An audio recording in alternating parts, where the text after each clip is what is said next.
মানুষ কিন্তু বেশ হেলথ কনসিয়াস, তাই তারা প্রেফার করেন একটু অয়েল ফ্রি হেলদি অথচ টেস্টি কিছু খাওয়া দাওয়া। তবে এসব বাড়িতে যতই বানান না কেন, বাইরে কি আর এসব খাওয়ার জো আছে? যারা এইসব নিয়ে চিন্তা করছেন তাদের জন্যই কিন্তু আমাদের আজকের ফুড কথার এপিসোড। কারণ আজ আমরা আপনাদের খোঁজ দিতে চলেছি এমন কিছু খাবারের যা কিন্তু হেলদিও আবার টেস্টিও, সাথে কিন্তু পকেট ফ্রেন্ডলি। টেস্টি কিনা সেটা আমরা শুনেছি, তবে কতটা টেস্টি তার জন্য তো আমাকেও চেখে দেখতে হবে। তবে দোকানটা কোথায়, কি নাম, সবকিছু বলবো, তার জন্য থাকতে হবে ভিডিওটা শেষ অবধি। চলুন তাহলে আমার সাথে।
এতক্ষণের রেসিপি দেখতে দেখতে নিশ্চয়ই বুঝতেই পেরে গেছেন যে কি এসেছে আজকে আমার হাতে। তবে আমি প্রথমেই বলেছিলাম যে আজকে কিন্তু আমাদের এপিসোডটা হতে চলেছে হেলথ কনসিয়াস মানুষদের জন্য স্পেশাল, কারণ আজকের খাবারটা হেলদিও এবং টেস্টিও। তবে শুধু যে হেলদি এবং টেস্টি তা নয়, আরও একটা টুইস্ট কিন্তু রয়েছে। আজকে আমরা যে খাবারগুলো খেতে চলেছি সেগুলো কিন্তু ভারতের বিভিন্ন পার্টের বেশ কিছু ফেমাস খাবার দাবার। যেমন মানে একটা খাবার যেটা এই মুহূর্তে আমার হাতে রয়েছে, এটা কিন্তু উত্তর ভারতে খুব প্রচলিত, মানে উত্তরপ্রদেশ বা রাজস্থান এইসব জায়গায় এই খাবারটা খুব বিখ্যাত। এটা হচ্ছে চিল্লা। এতক্ষণে বানানোর প্রসেসটা দেখে আপনারা বুঝেই গেছেন, এটা পনির চিজ চিল্লা। তো আপনারা চাইলে যারা একটু বেশি কনসিয়াস হেলথ নিয়ে, তারা চাইলে আপনারা চিজটাকে অ্যাভয়েড করতে পারেন। তবে এখানে আরও অনেক ধরনের চিল্লা রয়েছে যেটা কিন্তু খেতেও টেস্টি হতে চলেছে, আর সাথে এটা কিন্তু বেশ হেলদি আপনার শরীরের জন্য। তো বাইরে যে শুধুই ফাস্ট ফুড বিক্রি হয় এবং সেটা যে শরীরের জন্য ক্ষতিকারক এরকম কিন্তু নয়, আমরা বাইরেও বেশ হেলদি খাবার দাবার পেতে পারি। এটার টেস্টটা কেমন সেটা এবারে খেলে বুঝতে পারবো। তবে যেরকম বললাম যে একটা খাবার আজকে আমাদের উত্তরপ্রদেশের, আরেকটা খাবার কিন্তু মানে ভারতের মধ্যভাগের। সেটা কি সেটা পরে বলছি, তবে আগে এটা খেয়ে দেখি।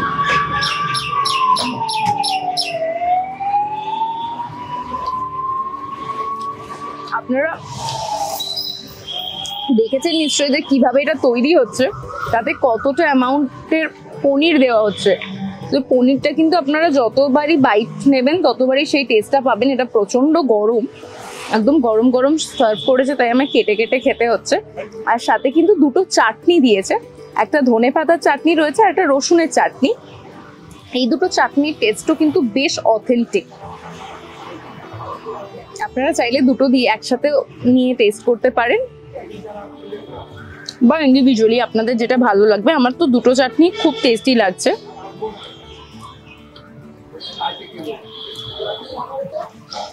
এই দোকানটার নামের সাথে, সেটা এখন আপনাদের বলা হয়নি, এই দোকানটার নামটার সাথে কিন্তু লোকেশনের বেশ পরিচয় রয়েছে। তো আপনাদের যে সাসপেন্সটা দিয়ে রাখি সবসময় যে নামটা পরে বলবো, লোকেশনটা পরে বলবো, সেটা করে আজকে বোধহয় খুব একটা লাভ হবে না। কারণ আজকে যে দোকানটায় আমরা এই খাবারগুলো খাচ্ছি, এই দোকানটার নাম কিন্তু লেক চিল্লা। তবে দোকানটা কোথায় সেটা নাম শুনে যারা যারা আন্দাজ করে ফেলেছেন তারা আমাকে কমেন্ট করে জানিয়ে ফেলুন। তবে যারা এখনো আন্দাজ করতে পারেননি তাদের জন্য আমি প্রপার লোকেশনটা ভিডিও শেষে নিয়ে আসবো। তবে এটা ছাড়া আর কি খাবার আছে, সেটা কিভাবে তৈরি হচ্ছে সেটা তো দেখবই, সাথেই দোকানটা যিনি চালান তার সাথেও কথা বলে নেব।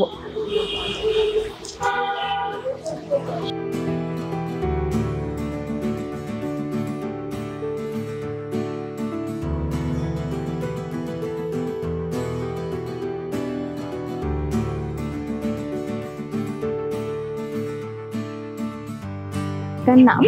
সুরজিৎ ঘোষ। এই লেক চিল্লা এই দোকানটা কতদিন ধরে চালাচ্ছে?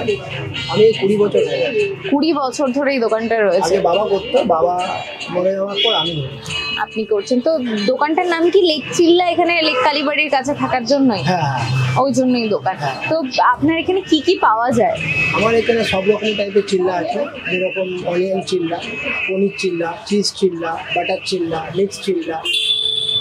মিক্স চিল্লায় কি কি থাকে? মিক্স চিল্লা চিজ থাকে, পনির থাকে, উপরে অনিয়ন থাকে, ধনেপাতা থাকে, আর কেউ ঝাল খেলে ঝাল লঙ্কা থাকে, আর বাকি যে জিনিসগুলো আছে সেগুলো যে ক্যাপসিকাম বলে একটু টমেটো দিয়ে দিই মিক্সে, যে যেরকম বলে যেরকম বলে ওখানে সব থাকে। হ্যাঁ, আর পাও ভাজিটা কিভাবে করে? পাও ভাজিতে যেরকম আমুল বাটার দিয়ে করি, আমুল বাটার, ক্যাপসিকাম, লঙ্কা, তারপরে টমেটো, পেঁয়াজ পাতা, বিনস, কড়াইশুঁটি, এগুলো কি রেডি করে রাখেন? হ্যাঁ, রেডি করে রাখি। ফ্রেশ বানাই। ফ্রেশ বানান মানে আগে থেকে বানানো কিছু থাকে না? সময় বানিয়ে রাখি। সব জিনিসপত্র তোলা রেডি থাকে, রেডি ফ্রেশ থাকে, আর কাস্টমার অর্ডার দিলে তখন ফ্রেশ বানিয়ে দেন।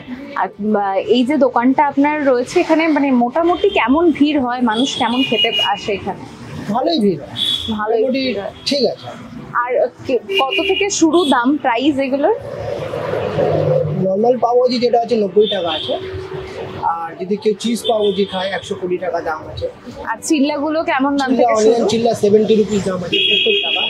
আর কেউ যদি পনির দিয়ে খায় 90 রুপিস, চিজ দিয়ে মানে মোটামুটি 100-র মধ্যে এখানে বিভিন্ন ধরনের আইটেম পাওয়া যাবে, বিভিন্ন ধরনের জিনিসপত্র পাওয়া যাবে। আপনার এই দোকানে যারা আসবেন তারা কিভাবে আসবেন যদি একটু বলে দেন।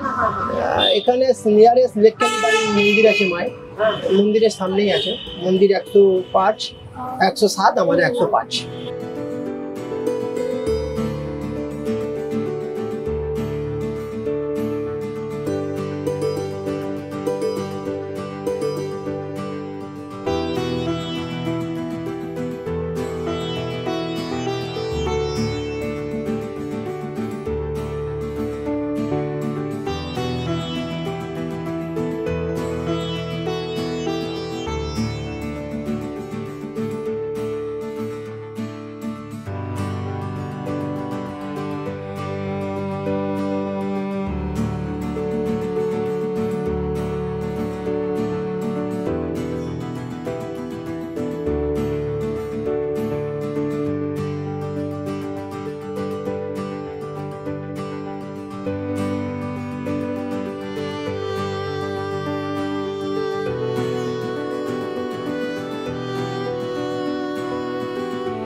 এতক্ষণে নিশ্চয়ই দাদার কথা শুনে লোকেশন তো আপনারা জেনেই গেছেন, আর সাথে এটাও দেখতেই পেয়েছেন যে এই ছোট্ট দোকানে কিন্তু বেশ দারুণ দারুণ খাবার দাবার আপনাদের জন্য তৈরি হচ্ছে। আর এবার আমার হাতে কি রয়েছে সেটা তো আপনারা দেখতেই পাচ্ছেন। আমার কাছে পাও ভাজি রয়েছে। মুম্বাইতে যেরকম বড়া পাও স্পেশাল, সেরকমই কিন্তু পাও ভাজিও স্পেশাল। মানে শোনা যায় যে একটা টাইমে 1850 নাগাদ তখন যারা টেক্সটাইল ইন্ডাস্ট্রিতে ওখানে কাজ করতেন তারাই কিন্তু এই পাও ভাজির ইনভেনশন করেছিলেন। মানে খাওয়ার দৌলতে আস্তে আস্তে ইনভেনশন বাড়তে বাড়তে, আর এর আগে যেটা খাচ্ছিলাম চিল্লা, সেটাও যেরকম বললাম সেটা কিন্তু আবার ভারতে তৈরি হলেও বা ভারতের রাজস্থান এবং উত্তরপ্রদেশ অঞ্চলগুলোতে এই খাবারের তৈরি হলেও নির্মাণ হলেও এটা কিন্তু এসছে সেই ওয়েস্টার্নের কালচার প্যানকেক থেকে। সেখান থেকে চিল্লা আর বড়া পাও এসছে। পাউরুটি পাও সেটাও কিন্তু এক ধরনের মানে ওয়েস্টার্ন খাবারই, কারণ প্রথমে তো এখানে রুটি পাওয়া যেত, কিন্তু তারপরে সেখান থেকে পাও আর তার সাথে ভাজি। আর এই দোকানের এই পাও ভাজিতে আপনারা একটা জিনিসের মানে কমতি একেবারেই পাবেন না, সেটা হচ্ছে বাটার। এবার এখানে কিন্তু একেবারেই তেলের ইউজ হয় না, পুরোটাই বাটারে হচ্ছে। পাওগুলো আপনারা দেখলেন কিভাবে বাটারে টস করা হলো, আর সাথে এই যে ভাজিটা দিয়েছে তার উপরেও সুন্দর একদম বাটার আমি দেখতে পাচ্ছি। মানে এত সুন্দর একটা স্মেল আসছে, আমার এখন থেকে জিভে জল আসছে। তো আমি একটা চিল্লা তো খেলাম, সেটা খেয়ে তো দেখলাম যে সেটা সত্যি যেরকম হেলদি হতে পারে তেমনই আবার টেস্টিও। তো এটা তো আগে থেকেই গন্ধ শুকিয়েই জিভে জল আসছে। তো আমি এটা খেয়ে দেখি এটা কেমন খেতে।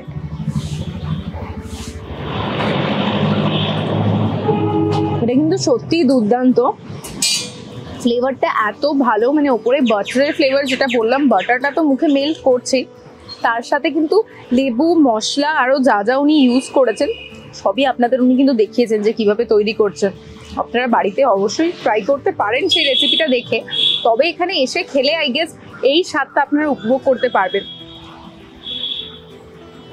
ওনার তর্স হইল না, এই পাওটাতে বাইট করলেই যেন মুখে একদম বাটার মেল্ট করে আসবে, সত্যি দুর্দান্ত খেতে। এই লেক পাওয়ের লোকেশন তো আপনারা দাদার কাছ থেকে জেনেই গেলেন, এটা কিন্তু রয়েছে একেবারে লেক কালীবাড়ির ঠিক কাছেই। তো আপনারা যারা এখানে আসবেন তারা অবশ্যই একবার এই দোকানটা এসে ট্রাই করে যেতে পারেন। এখানকার চিল্লা কিংবা পাওভাজি, চিল্লার কিন্তু অনেক ধরনের অপশনস রয়েছে, কি রয়েছে সেগুলোও দাদা বলে দিয়েছেন। আর কারা আপনারা অলরেডি এগুলো ট্রাই করেছেন তারা কিন্তু কমেন্টে জানাবেন, কারণ উনি কিন্তু বললেন যে প্রচুর মানুষ এখানে আসেন এই খাবারগুলো টেস্ট করতে। আর সত্যি মানে আমি তো এগুলোর ফ্যান হয়ে গেলাম, এবার থেকে আমিও আসবো মাঝে মাঝে এখানে এগুলো ট্রাই করতে। আপনারাও যদি আসেন তাহলে কিভাবে আসবেন তা তো জেনেই গেলেন। আর ফুড কথায় আমরা এই যে নতুন নতুন খাবারের খোঁজ দিচ্ছি, আর ছোট্ট ছোট্ট জায়গা যেখানে কিন্তু বেশ ভালো ভালো একদম ফ্লেভারফুল ধামাকেদার খাবার আপনাদের জন্য তারা রেডি করছে। তো আপনারা একবার এসে সেই দোকানগুলোতে অবশ্যই ভিজিট করবেন। আর আমাদের ভিডিওটা ভালো লাগলে লাইক, শেয়ার, কমেন্ট করতে ভুলবেন না। আর প্রত্যেক রবিবার ঠিক বিকেল 5টায় জানেনই কোথায় নজর রাখতে হবে, শুধুমাত্র জিও বাংলায়।